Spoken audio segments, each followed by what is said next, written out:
Hello, everybody. Welcome to our Lawo Deep Dive webinar session. This session is a part of our 10th annual Digital Console Expo, coming to you, of course, virtually this year. If you're unfamiliar with everything that's been going on with the Console Expo this year, this is day 2 of 3 of the event. So we had some great presentations yesterday from Alan and Heath and Yamaha. We had some more this morning from SSL, Lawo, and Avid.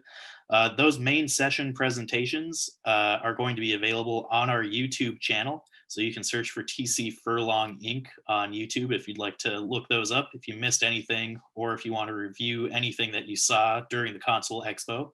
And it's going to be the same thing for these deep dive sessions that we're doing. So keep an eye out for that. Keep an eye on our social media and your emails for all of that information.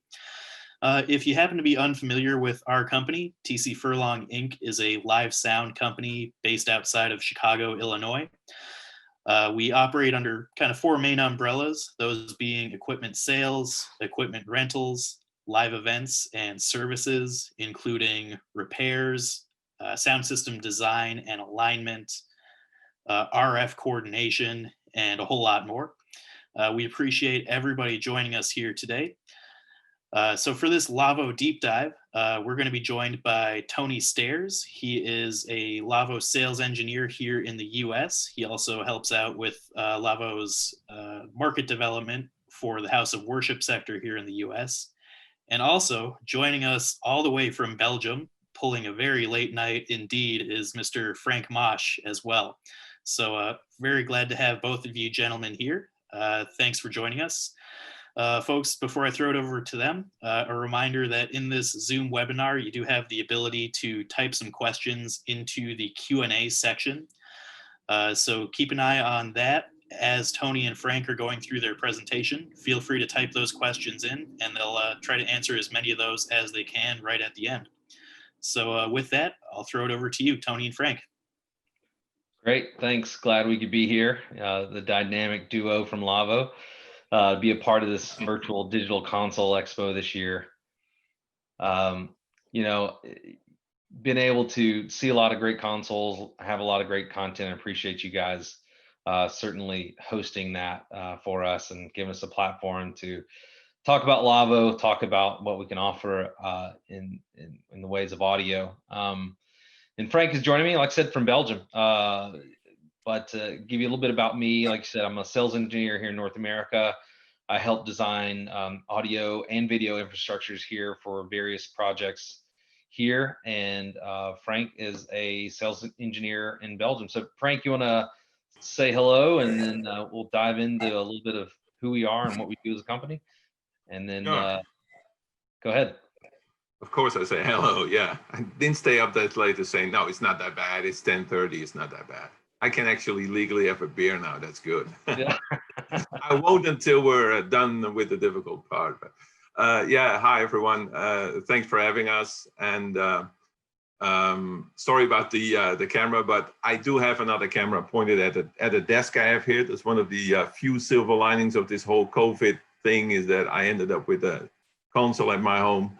So we could at least provide remote demos to our customers around the world. So I've been doing demos in the East, so in Asia in the morning, and then in Europe in the afternoon, and then in the evening in the US. Something I can only obviously do online and not travel there. So hopefully we can show you some cool stuff on the console. You no longer have to fit that console into your carry-on luggage, right? No, that's true. No, I can now actually just go downstairs from our living room into the spare bedroom that was going to be redecorated in April, but COVID decided otherwise. So it's going to be. COVID allowed you to have your dedicated console room. Oh yeah, I'm not complaining. I'm just stating the. My wife thinks otherwise. Yeah, but the room would have been ready by now. But yeah. Well, Frank, I hope to show a few slides here. I'm not going to bore people to death with slides, and then we'll turn it over, and we'll kind of take a look at the desk, do a little bit of a deep dive. I know during some of the Q&As today, some of the people in attendance have asked about just some workflow stuff. and we'll get a chance to kind of dive into that. But I wanted to kind of give those in attendance a little bit of an overview of who we are. I know many in North America have never heard of us. And so, yeah, I'm going to share my screen here for just a second, maybe walk through a few slides, and yeah, tell you a little bit about Lawo. What most people don't know is Lawo is celebrating 50 years as a company this year. At NAB, we were going to have a big 50th anniversary celebration. Didn't happen, so hopefully we'll get to do a 51st year celebration next year at NAB live. So feel free to join us if you're at NAB. Another interesting note about Lawo is we were obviously founded in 1970 in Rastatt, Germany. We're still in Rastatt. It's where our headquarters is located, as well as our factory for console manufacturing. We are still 100% family owned. We're not owned by a venture capital firm or conglomerate, but we're still owned by the Lawo family. And all of our production is done in-house. And we have well over 300 employees, approaching 400 employees worldwide, with over 60, almost 70 employees in North America. Just a little bit of some pictures of our facility in Rastatt. Here's some of the buildings. Key thing to note is Philip Lawo's house is actually on premise. So the owner of our company has a house that's actually right behind the factory there. So he's close to home in both respects, from the company and his own living room. And just a little bit of our production line. Consoles do get manufactured in our Rastatt facility. They are manufactured to order. We don't keep consoles sitting around on shelves and things like that, other than parts and rental stock. But when you order a console from us, it's put into production and it's made there in-house in Rastatt by our team there in Germany. And they do a fantastic job, not only manufacturing the consoles, but testing them, staging them. So if you were to order stage boxes or anything else with the consoles, those all get tested and staged before it ever leaves our factory. And then just a few more things about us through the years is we've done major global events. We're a global leader in IP, broadcast, live production, and infrastructure. We've invested in tons of equipment in order to develop and manufacture high-end products. And we are involved with a lot of companies and a lot of events all over the world. So we are involved with many of your major broadcast companies, large houses of worship, as well as tech companies in the world. So we have consoles and video infrastructure involved in many major events, such as the Olympics and the World Cup. And we have consoles in with late night entertainment, such as the Tonight Show, with Saturday Night Live.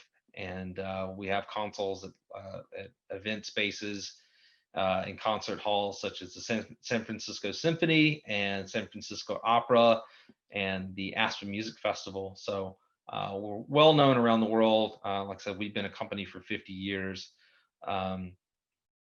We also were part of the Super Bowl this year, being involved in a lot of the broadcast trucks there.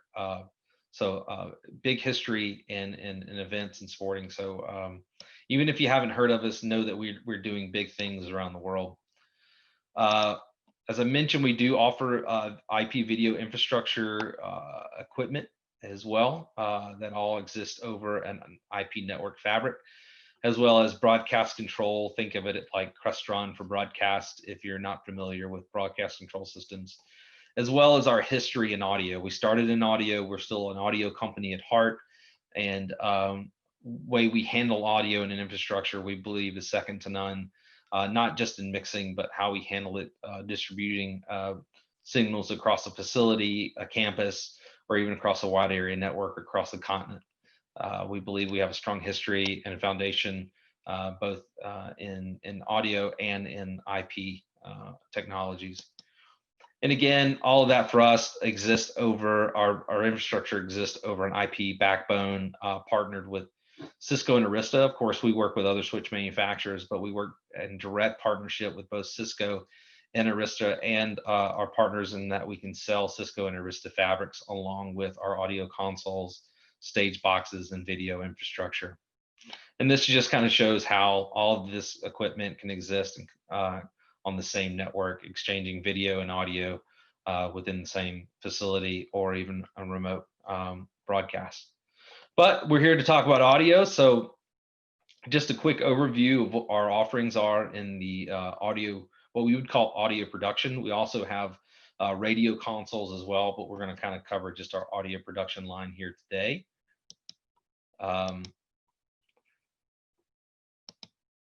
We have a variety of stage boxes that integrate with our consoles, and we'll cover a little bit of that. But again, all existing over an IP fabric. Our IP backbone is based on Ravenna technology. If you know much about IP, you probably heard standards such as AES-67 and SMG-2110. And Ravenna is an audio over IP technology that can coexist and works with the same transport as AES-67 and 2110. So any other AES-67 and 2110 devices can be shared with our consoles on the network. And having that IP infrastructure as a backbone allows us to network pretty much indefinitely in any number of consoles and devices that you need to. So you're not limited to the number of consoles and IO necessarily that you can share on the network. You're only limited by your network bandwidth. And with audio being very small network packets, you can easily share hundreds of signals on even a 1 gig network backbone. But we offer 3 lines of consoles. That's our MC² 96, which we call our grand production console, our MC² 56, which is kind of what we call the middle of the road, and then our MC² 36. One thing to note, the difference between the 56 and 96 and 36 is the 36 has an integrated DSP platform, meaning that the system architecture is a little more closed, that what it can handle as far as capacity is fixed, whereas the 96 and 56 platform is flexible, where you can scale the system anywhere from as small as 48 channels up to 1,024 channels based on what your needs are. And even the size of the consoles can vary based on what your needs. But good thing to note is all of the files between our desks can be shared no matter what platform you're coming from, if it's a 36, all the way up to our largest platform, the 96. And also to mention, because of the 56 and 96 are built on the same DSP infrastructure, the really only difference between the 2 consoles are the surfaces themselves, which essentially are large keyboards and mouses to control your DSP that you're connected to. And so it really just comes down to the amount of control that you have directly on the surface, but the software between all the consoles are exactly the same. You'll hear the word customization and flexibility a lot when it comes to Lawo, because our consoles come in various sizes and can be configured from a very small amount of faders up to a large amount. So things such as our 56 and 96 can be as small as 8 faders in a center section, and can be expanded either on the chassis or in an external chassis to be anywhere from 8 faders up to 144 faders. And that's all built based on whatever the customer's needs are. And something new with our MC² 56 and 96 lineup in the last year is our dual fader panel. So if you have a 16 fader panel and you feel like you need more faders within that same space, we can offer a dual fader option versus the encoder option that would normally come part of the console, allowing you just more faders and a smaller footprint. And that is all ordered based on what your needs are, again, when it comes to time to configure your system. And then we have some custom user panels that get assembled into either the desk or the overbridge of the desk. We have various options for automation. This one here in the middle is a fully custom 40-button panel to do various features and functions within the desk or firing external events to the desk. And then we have a surround reveal panel for those that are doing surround mixing. And then another unique feature of our console are our live view channel strips. And right on the desk, on the channel strip, we're able to feed live video into the channel strips.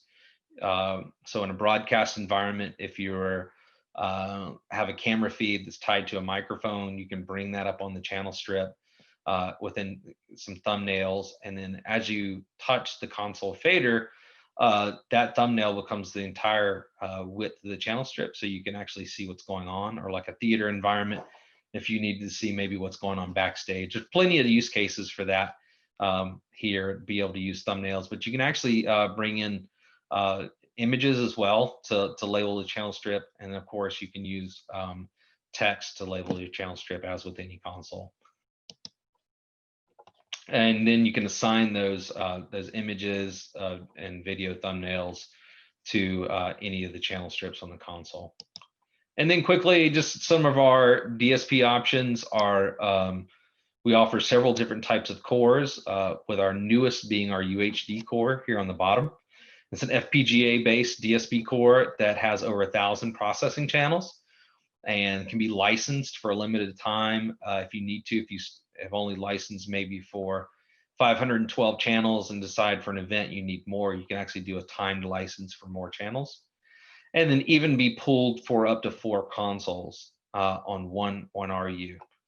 So this one RU box, let's say you license it for 768, can have maybe a single 3 consoles running 256, or one running 512 and the other running 256.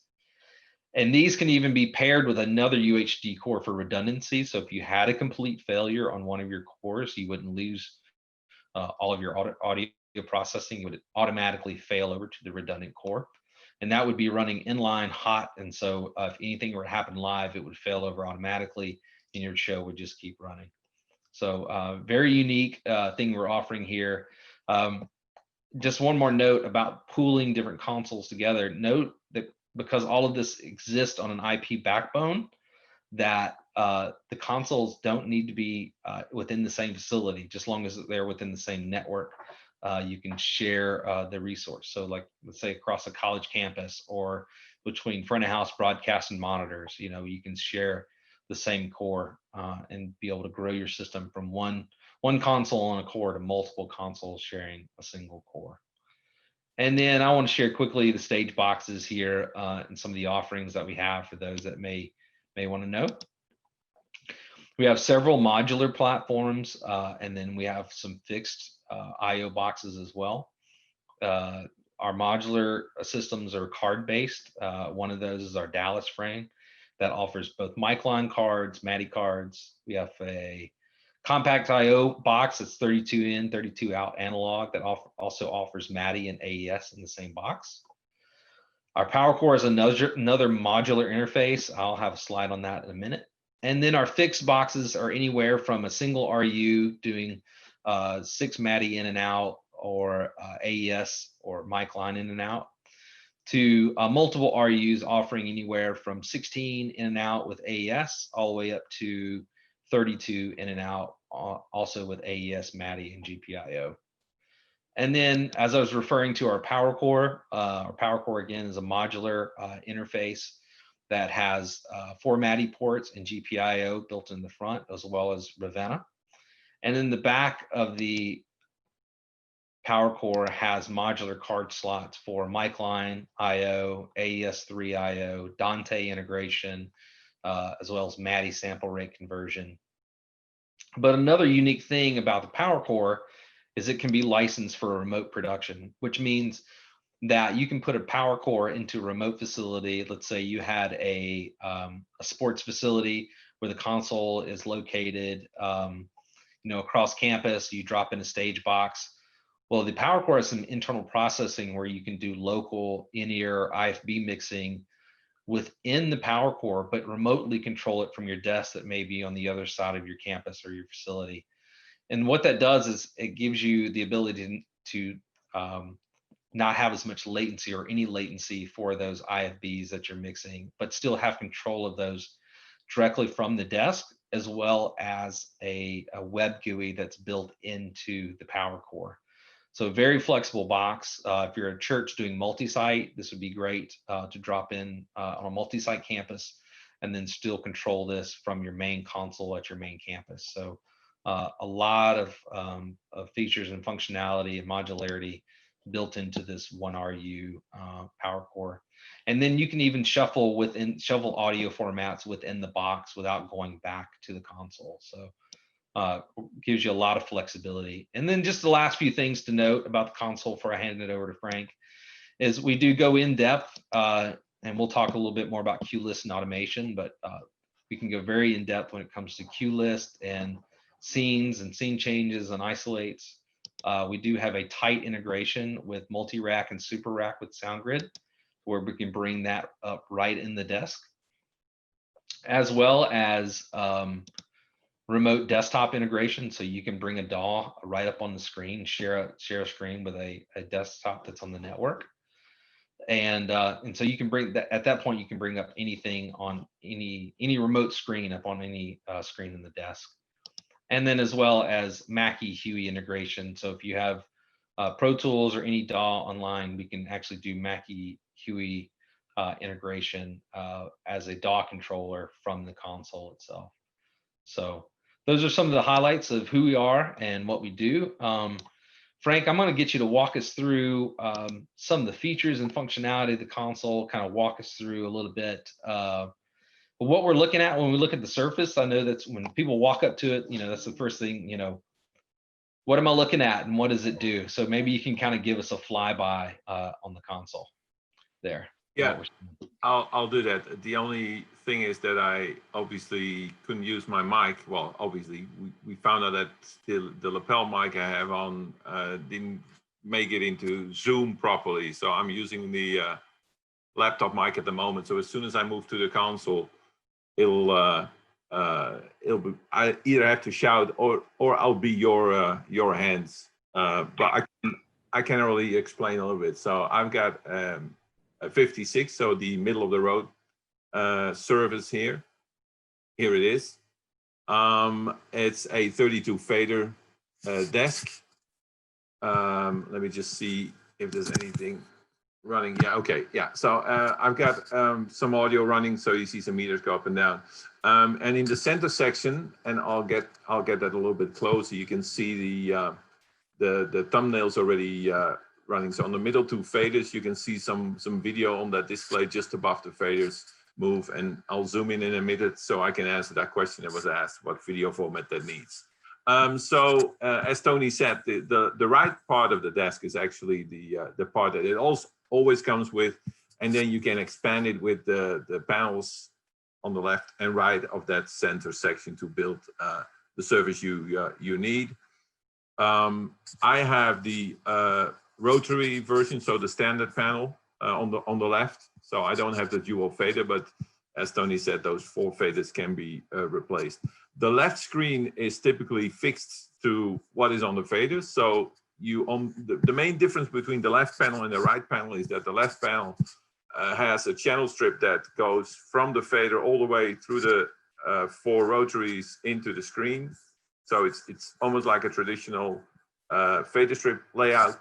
The right panel, the fader strip stops just above the display, and then you have the central section. So you have the central channel display, channel control, and then on the right you have some more general controls.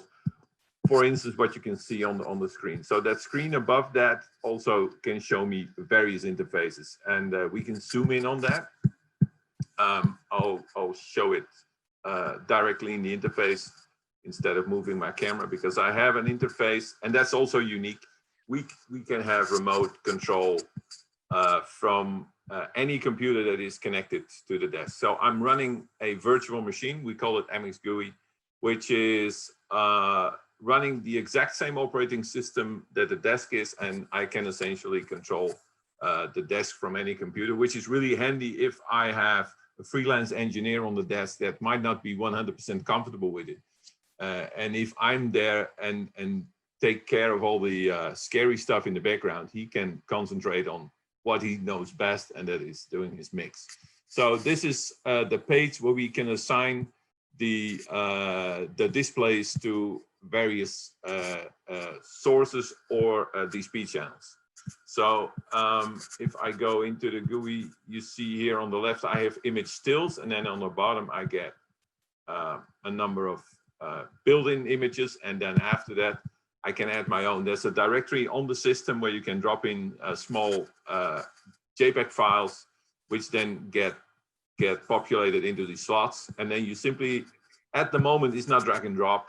Obviously, the plan is to at some point make it drag and drop, but it's not something you're doing constantly during the show, so I can live with it for now. So I got this Lawo logo now. I can then pick that from the list, which is 19, and then I can then associate that to either a Dsp channel, so a physical channel on the surface, or to a specific source. In this case, I've got 20, which is the other one, connected to a fader.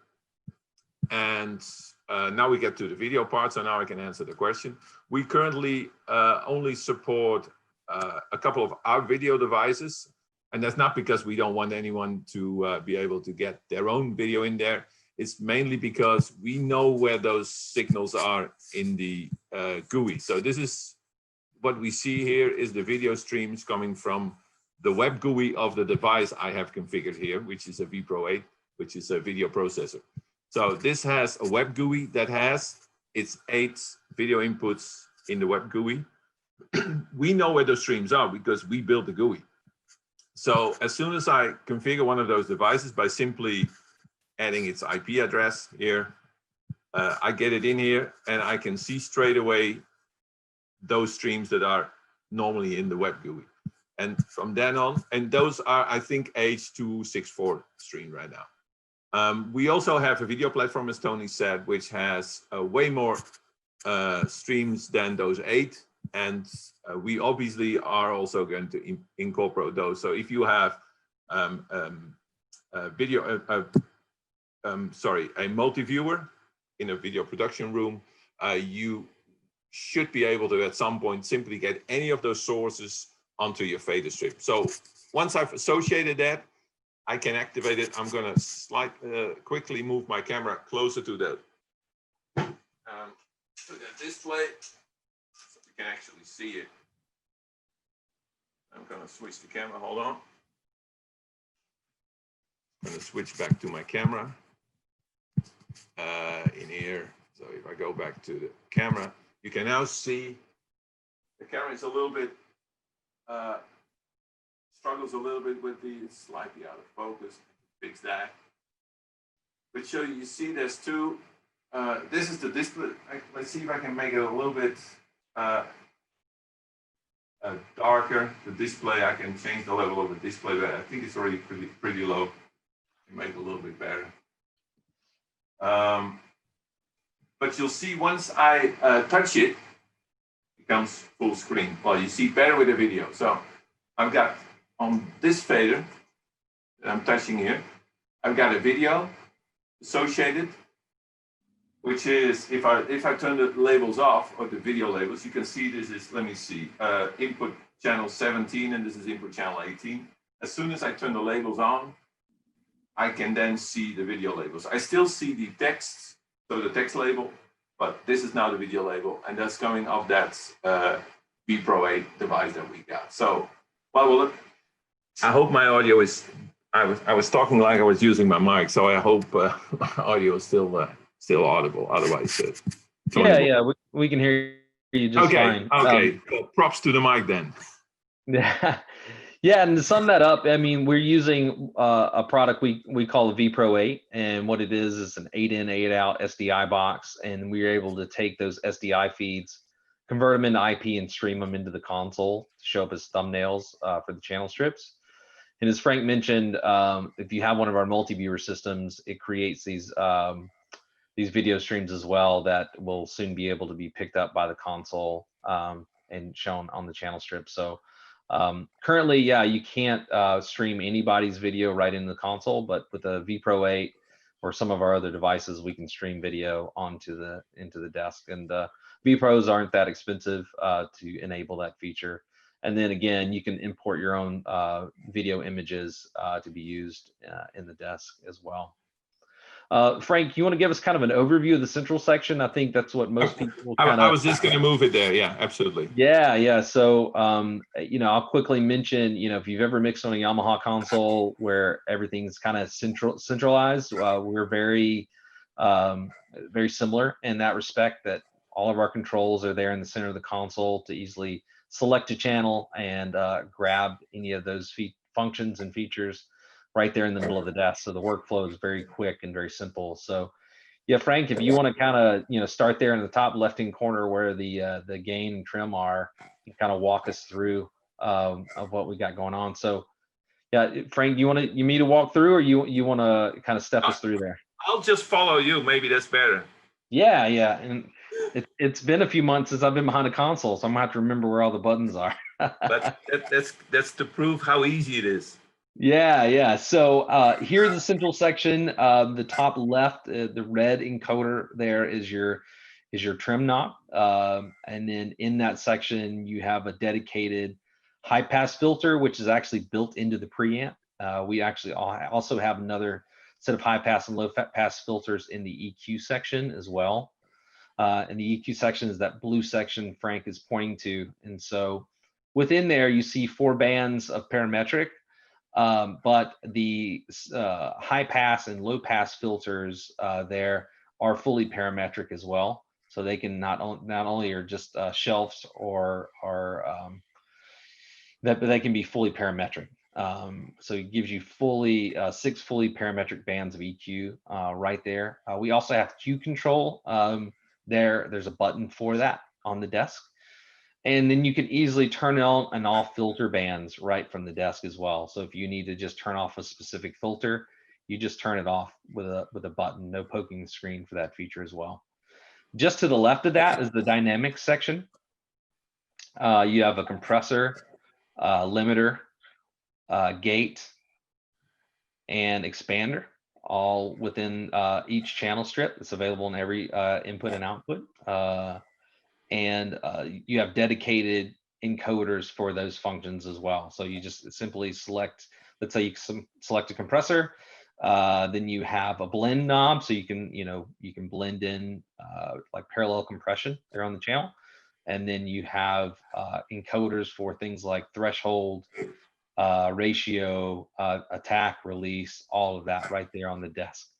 So it's really unique in a way that we have dedicated encoders for functions, so they're quickly and easily grabbed. But just to the left of that, I want to point out that we have this little screen here that shows you what channel you have selected, so you always know what channel you have control over.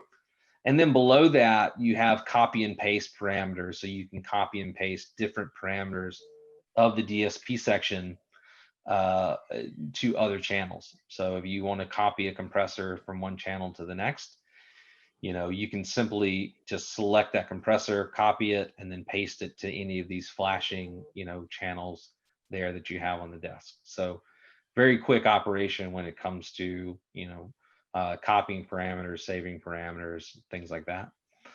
We do another thing unique. Insert is right there at the top of the section here. And we do have a gain stage for insert there in the central section. So if you're inserting something and you need to have an extra gain stage going out, or you need to turn something down, you can do that. As well as we have a gain stage for your direct out. So let's say you're singing out to a record machine or something like that, you can easily trim up or trim down that direct out. And then if you have a stereo input, we have a unique feature, which is our kind of stereo widener or imager, you could say. So you could take a stereo source and then widen that source or narrow that source and then pan it within the stereo field. Very interesting, very musical. I used it a lot in live, like for pianos and things like that, where I could kind of widen a piano source across a PA, but very cool feature. And then also in the central section, again, we have pretty quick access to Auxins. So this kind of green section to the right there, you can access Auxins and then page through, multiple Auxins at a time. We offer up to 128 Auxins on the console based on your DSP configuration. But we can also spill Auxins out onto faders. You can access them through the other encoders and the other banks and things like that. So you can easily get to Auxins whenever and wherever you need them. And then kind of the center of your screen right now, you see the panning section. So if you're doing a 5.1 mix, you have a panning section, as well as you have a joystick for panning sources in a 5.1 or surround field. But that also works in stereo as well. We have, stereo panning just like any and everybody else. I do, while we kind of have some faders and stuff pulled up here, we have what we call kind of the gang feature. So you can simply select 2 or multiple channels to effectively make the same change to any of those channels at the same time. So Frank has 4 channels there ganged together, and he can easily grab any parameter, and then that in essence applies to all channels that are selected together at the same time. And so I would do this often if I was setting up high pass filters on vocals. I could just select multiple channels at one time, grab a high pass filter, and make that change to all those channels simultaneously. So I didn't have to copy and paste or do the same parameter change to multiple channels. And then all the buttons to the right of your screen there really correspond to navigating around on the screens. We have a menu on the touch screen there, but I mean, at Lawo, we really believe that a button is going to be a lot faster than paging through menus and things like that. So we give you direct access to specific screens on the console from buttons. And so if you need to quickly access meters, access your patch, access your DSP section, that's all within a button press. Same thing with waves. If you need to see waves on the screen, we have a plug-in button that automatically pulls up waves on the center screen of the desk and allows you to access waves right there on the console. So as you can see, it's very quick to get around at the desk, just because we've given you specific encoders and buttons that get you places very quickly on the desk. And another unique feature is our touch sense or touch listen feature. Frank, you close enough to a microphone to maybe explain that, to where you can solo I'll do that. Yeah, I'll share it. So what we can do is listen to a DSP module before we insert it into the signal path. So if you I should have put a gate on that mic, and the band's already playing, you don't want to just turn on a gate and then just hope for the best. So what we can do is turn on, and I'll show it on the console. So we have this button. I'll just move it here so we can see it.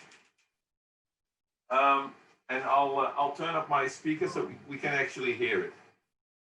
We should, if the P-val is on. Yes. Okay. Good. So as soon as if I select a channel and I forgot the gate, so gate is turned off, but I still want to hear it. I turn on this touch sense button, and I just have to see what mode it's in. But as soon as I touch the threshold, well, currently there's nothing playing on this channel. Let's take another channel, this one. As soon as I select it, it's currently in latching mode. So as soon as I touch it, it goes on and it stays on. So I have to turn it off. I can also put it in a momentary mode. And then as soon as I release it, it'll disappear. So I can listen, adjust the threshold, so I know it's safe to turn it on. And as soon as I'm happy, I can simply turn on the DSP mode. It goes for any of the EQs or any of the dynamics modules, which is really, I haven't seen that anywhere else actually. And it can be pretty handy, especially like me, if you forget stuff.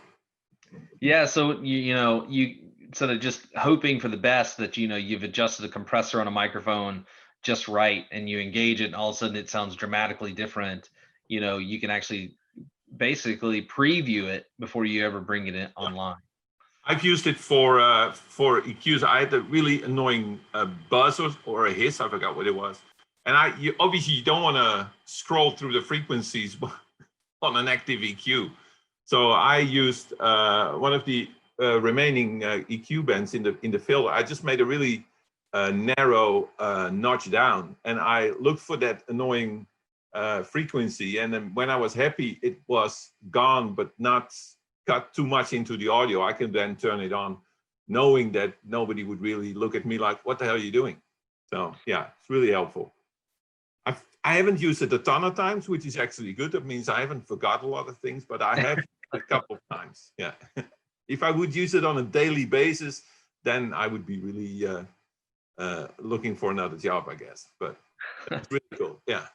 So Frank, you think you could show us maybe the one of the bays or the bay there on the left-hand side to kind of give an overview? I think, a lot of people I'll keep the little display in, because then I can show how you can put stuff on there, because it's almost as easy as copy.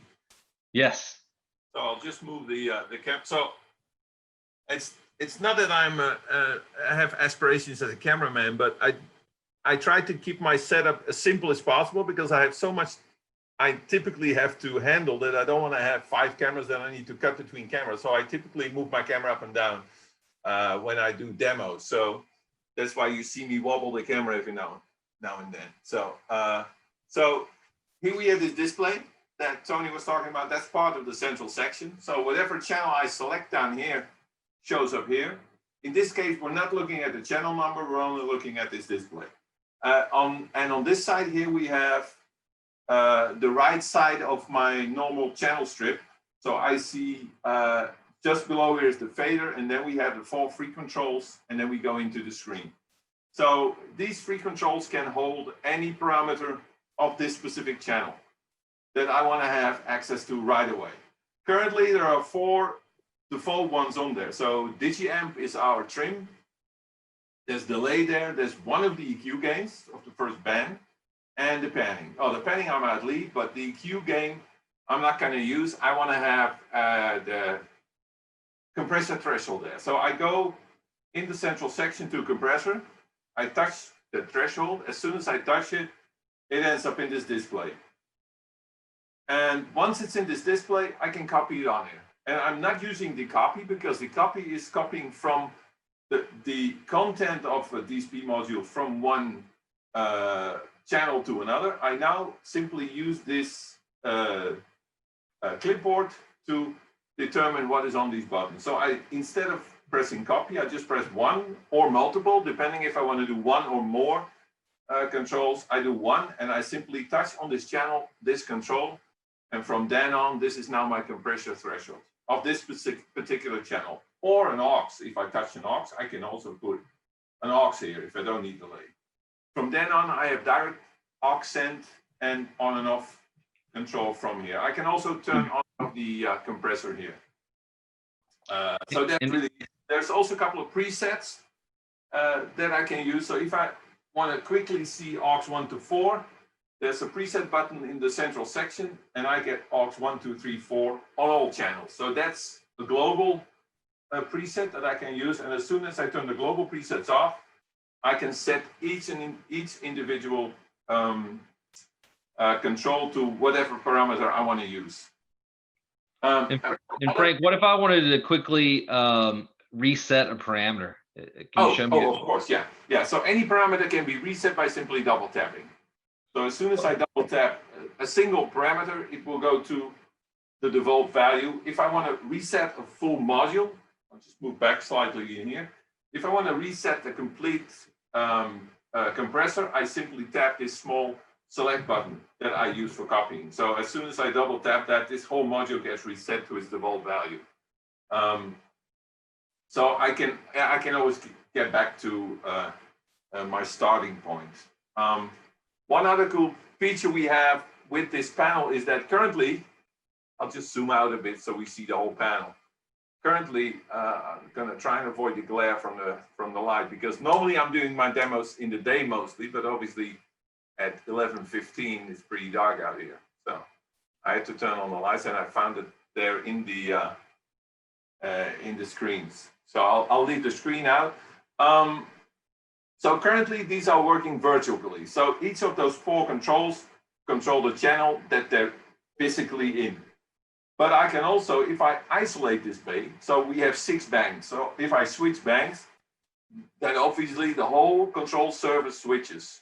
But I can change that and I can isolate a bay. I do that in the touchscreen. There's an isolate button in the touchscreen. And now if I switch, I don't switch this bay. So this bay stays in this isolated mode. And when it's in this isolated mode, I can change the functionality of these buttons. If, for instance, I want to control all the dynamics modules of one of these 16 channels, I can simply say dynamics in the touchscreen again. And from then on, I'm seeing gate, expander, compressor, limiter in this panel. And I can choose what channel I'm controlling down here. So this is decentralized operation from the other panel. So if I have a couple of these panels, I can decentralize each panel. So I can, in the panel, control the full channel. So in this case, I've got the 4 dynamics. I can also look at the EQ. So now I've got the full EQ. So I have the 4 bands of EQ and the 2 filters, and I've got a graph here as well. So I can see what I'm doing. And then I can make, obviously I can make changes to the EQ. So that's my, there it is, yeah. And also the thing to mention here, Frank, is when you isolate a bay like that, you also activate the second PFL bus. And so if you're having 2 operators, then your second operator gets a PFL bus to be able to listen to channels as they make changes. Yeah. And it doesn't affect the original PFL bus from the central section. No, that's what we typically do with when multiple operators are there. Simply isolate the bay, give them their own PFL. There's a headphones connector. There's 2 headphones connectors in the front of the desk. So one can then be fed with PFL1 and the other one can be fed with PFL2. And that is really helpful. Yeah, I did a concert in Paris, middle of July, and they used that extensively. Another thing they also liked, I don't have it on this desk because it's a custom page that we built, is for monitor mixing. You can, by simply AFLing an aux, so if you listen to an aux, straight away the desk will then switch to put that aux send onto, of all the channels onto the fader. So you can simply go through all your different monitor feeds and you can straight away on the faders adjust that mix. That is really fast. That's really, they like that a lot. Yeah, I use the MZ² 36 as a monitor console for several years, and the feature you're talking about is our Aux Page. And the Aux Page. Yeah, I don't have that on my console here because it's not a standard feature of the console, but I can we can adapt the system with these kind of features quite easily. So we have a team in Germany that built these customizations. Some of them have become sort of standard customizations that we can simply call up and so here, we'll put it on your desk, no problem. It doesn't interfere with the release, so you can still do your normal updates. It's just like a small script that runs on top of the system, almost like a startup program on your computer. And that's really helpful. Yeah, so I want to speak a little more to that, Frank. Oftentimes when we're going through the customer's needs and they may have a particular workflow that they have and use, and adopting something new just doesn't work for them. And so what they'll wind up asking is, can we adopt this into our console? So we had a customer recently that wanted a solo and front feature, and it basically allows them to AFL or PFL a channel without completely taking away the program bus, but essentially just dims the program bus so they can hear the PFL channel over the program bus. And we were able to just script that right into the console and give them a blend knob to be able to do it that way. That's just the workflow that they wanted. And we just, we added that to the process of when we were building the system. And then the Aux Page is one of those that, I requested early on and was built and, made our workflow for mixing monitors pretty easy. So essentially you get a grid of all your aux channels on the center screen, and whatever aux that you select, your faders then, move for that send. A lot of us have mixed sends on faders before, but it allows you to quickly label your monitors, select which one you want. And then as soon as you select what aux you want, it goes to your PFL bus, and then all your faders then flip to that aux. So very quick way. We were easily able to mix 12, 15 stereo mixes from the console pretty pretty seamlessly, pretty quickly. So just shows the flexibility, from us doing live sports broadcasts to music entertainment, front of house monitors. The console is pretty adaptable to doing whatever your workflow may be. So don't get stuck in the mindset of, Lavos and broadcast must be a broadcast console. We have consoles installed in different venues, from recording to music and sports broadcasts to front of house monitors, house of worship, and even tech AV type installations as well. So that's all great. Just want to jump in here, guys, to say that we have a little less than 10 minutes remaining in this session. So for all of the attendees, if you have any questions, please type those into the Q&A box so that we can address those for you. Tony, while we're waiting to see if anybody else has any other questions, one thing I did want to bring up that came up in one of our sessions earlier is, I know when people hear the name Lawo, they might think, oh, that's just a European-based company. You were telling us earlier that that's not necessarily the case. There is a strong presence here stateside. So I wonder if you can kind of go over the support systems that are in place for users in the States. Yeah, so we have offices in Toronto, New York, LA. I'm based out of Austin, Texas. There's talks about us putting a small office here for demos and other purposes like that. And then a lot of our engineers and salespeople are based all over the US. We have a sales guy in Houston, one in New Hampshire, Atlanta, LA, just all over. And then a lot of our engineers are then spread across the US. So and we have nearly 70 employees here in the US, as well as we keep a stock of rental and spare parts in New York. So any of our customers that have, parts needs and things like that, they don't have to wait for things to be shipped out of Germany. We keep parts and spares in our New York office, and they can be shipped sometimes even same day to customers that are in need. So very strong support system. We have a lot of broadcasts that runs 24/7 that we have obligations, to support them within so many hours of an issue.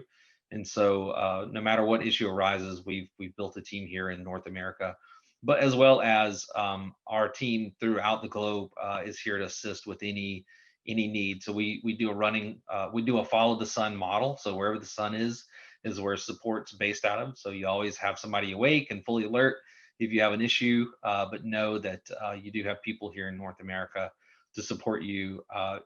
No matter if you have a sales need or a service need, we're here to support you. And that, part of having Frank here is to show that we work globally with our entire team to bring solutions and to do product demos and whatever the customer may need. And that has become even more intense with now that everybody's stuck at home anyway. So that doesn't matter where you dial in from. You just have to be awake. Yeah. I saw that somebody asked about connecting a computer to the console, and I prepared that while Tony was talking, and I think I can quickly show you the remote desktop. Let me see. Yeah, okay, I'm on the So I've got a DAW running on my laptop right here. That actually the audio is going through the console, and as soon as I press this button that I've prepared here, I can see the DAW on my computer. I have a trackball. Sorry, zoom out a bit. I have a trackball here, so I can control the mouse. I have a keyboard connected to the console, a small keyboard in this case. So I have full control over my DAW. I can operate it, and obviously I'm getting the audio of the DAW into my computer. So I have a virtual sound card running on my laptop that I use to get audio into the desk and also get audio out, obviously. So I would say yes, we can connect obviously to a computer, and any computer. And in fact, we have a customer in the UK that has I think 12 consoles in their facility, and they had a KVM matrix to get computers on their computer screen, and they're now using our remote desktop exclusively. So they have 12 or so remote desktops prepared on buttons on their control service, and they simply call up the computers on their on their mix screen. So they don't have to turn away from the mix action. They can still keep their hands on the fader while they fix something on the intercom or whatever. So they don't have to move away from their operational position, which is really cool. And you can add as many remote desktops as you want. You just have to make sure that they're in the same network as the console. We did get one more question that just came in on the Q&A, which is, what is the function of the smaller screen on the very far right of the console? Oh, that's a good one. That's actually a product from RTW or TC Electronic. They both sold it. It's a meter, so it's my main output meter in this case. So it's a fully configurable touchscreen. It's called a TM9. There's also a TM7, this is a 9-inch. The TM7 is 7-inch, and that can be installed horizontally, so it takes up half that panel. So currently, since we don't see any audio, just turn it on. So there we go. Now you probably see that it is a meter. I'll move it. So yeah. So it can do stereo metering, loudness metering, Yeah, everything. Yeah, it does everything. So in the 56, it's an option. In the 96, it's standard. It comes standard. Great. So yeah, that just goes back to the point you made earlier, which is these consoles seem to be very customizable for every end user's needs. I'm sure we could find all sorts of more pleasant surprises like that one, but we do only have just a few minutes left, so we're going to wrap things up. Thank you to everyone who joined us for this deep dive with Lawo. I want to give you a quick preview of the rest of the events going on for the rest of the Digital Console Expo. We do have one more deep dive coming up today, starting at 5 p.m. Central. That's going to be with Alan and Heath going over the Avantis console.